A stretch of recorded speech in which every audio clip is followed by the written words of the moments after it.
E-mountain bikes are brilliant for getting people out on the trails, riding possibly more, but also riding mountains that might not have been able to ride up before. Well, that's all very beneficial, but it does come with extra baggage. It is heavier and it is governed to a speed limit. Now, is that going to affect those pro-level riders? Yeah, we couldn't find any pro-level riders, so we're here today to ride them and check out the pros and cons of riding e-mountain bikes.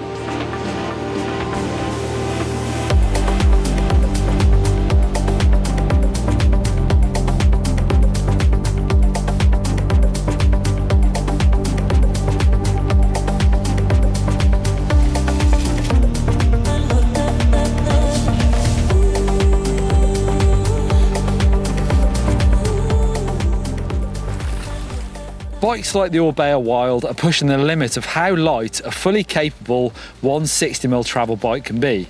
With a Bosch motor and a 750 watt-hour battery, they can weigh as little as 20.9 kilograms. Lightweight e-bikes like the specialised SLs or the Orbea Rise have less power and torque, and so can use a smaller battery to keep the weight levels down.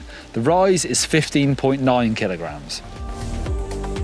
E-bikes have speed limits, above which the motor stops assisting you. In Europe, that's 15.5 miles an hour or 25 kilometers per hour. And in North America, it's faster at 20 miles an hour or 32 kilometers an hour.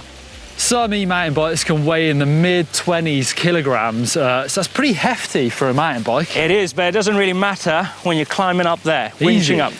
But is it going to affect us when it comes to going downhill? Come on then, let's do some laps.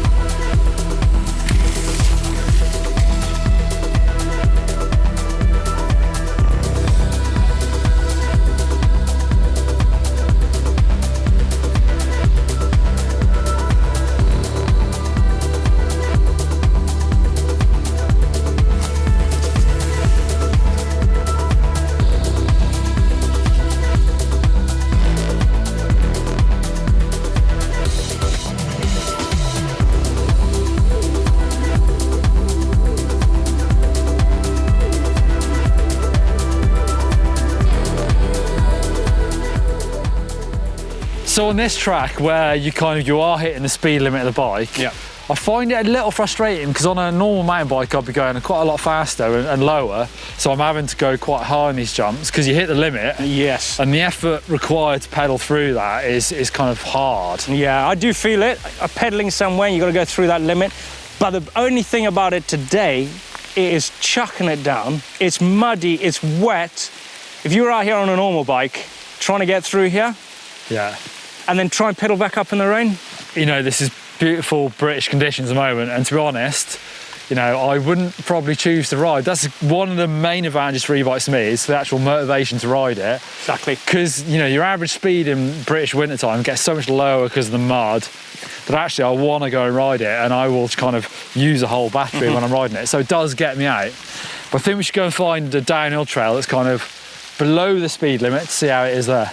In the wet. A bit more techie. In the wet. Wet, muddy tech. I think we'll find some of that quite easily around here. Yeah. I'll follow you.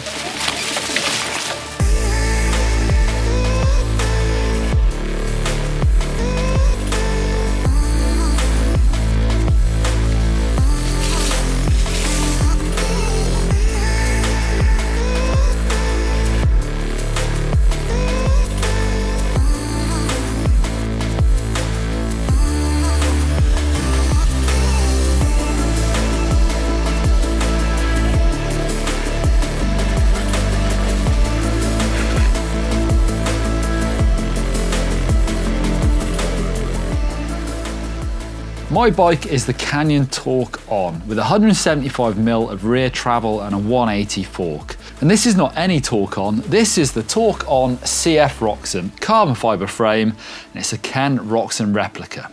This is my new Proof Megawatt. It has a 630 watt-hour battery, 180mm of travel up front, and 170mm of travel on the rear. It has a Shimano EP8 motor, pushing out 85 Newton meters. It's a mixed wheel size bike, and is roughly 25 kilos in weight. This thing is a beast.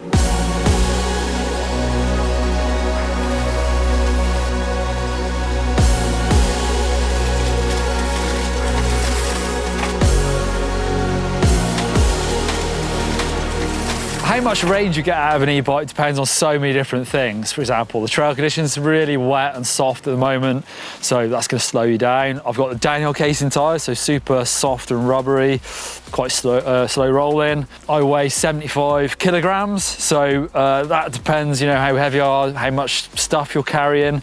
My Canyon Torcon has got the big battery, so 900 watt hours, so I'll get a really decent range on this. I've not actually used the whole battery yet. I need to test that one out. But I'm getting way over 1,000 meters of climbing with this. That's kind of how I measure my e-bike rides. It's basically how many downhill runs I get. And I'm running this completely on boost the whole time. So obviously if you run it in lower power settings, then you can get some pretty big mileage out of these bikes.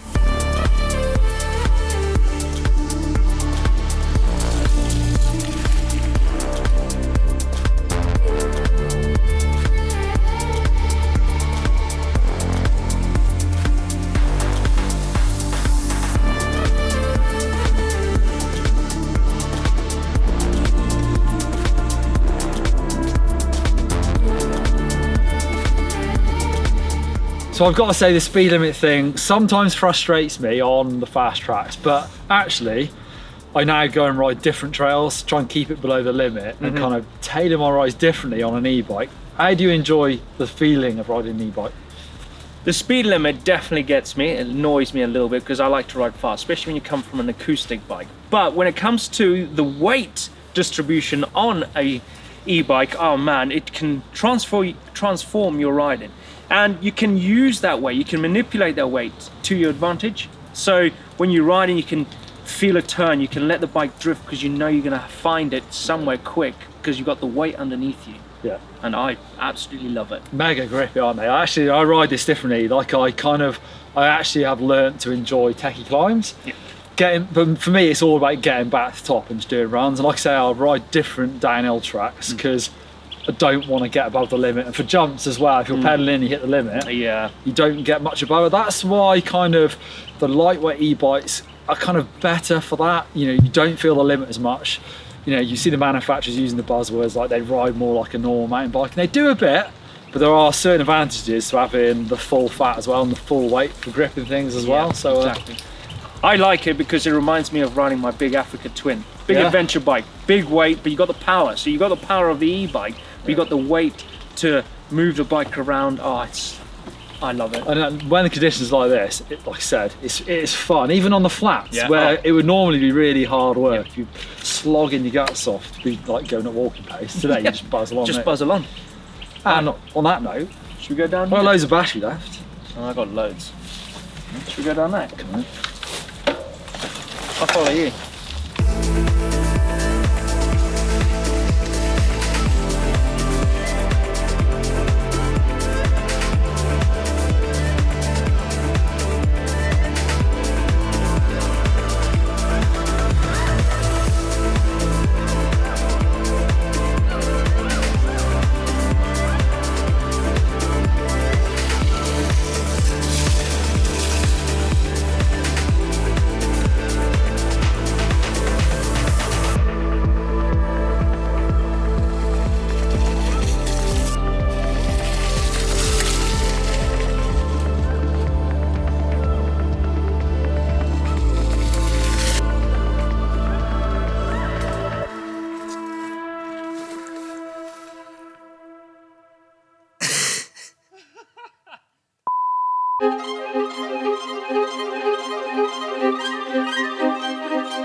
By the state of us today, Just shows that we had a good time. We're like pigs in mud. There's some cleaning to be done, definitely. Like I said, I definitely think there's a couple of kind of differences. I wouldn't say disadvantages, but like the limit and the weight. But I just changed the way I ride it. So I love riding an e-bike, but I ride it differently to the way I ride a mountain bike. And you see lots of pro riders using e-mountain bikes in there, particularly in the off season, I think, for getting the miles in, the bike time. But especially in the winter, but that comes with some disadvantages because your bike is your pride and joy, and you are going to be riding a lot more because it's way more accessible to certain locations that you wouldn't go to on an acoustic bike. So like your drivetrain is going to take hammering, brake pads, tires. I think the weight of these things goes through brake pads quicker. It does. Luckily brake pads aren't too expensive, so that's all right. There you go, let us know if you like riding e-bikes in the comments down below. We'll try and get involved and answer some of your questions if you have any. We'll see you later. Yeah. Cup of tea? Yeah. Definitely need a cup of tea. And a wash.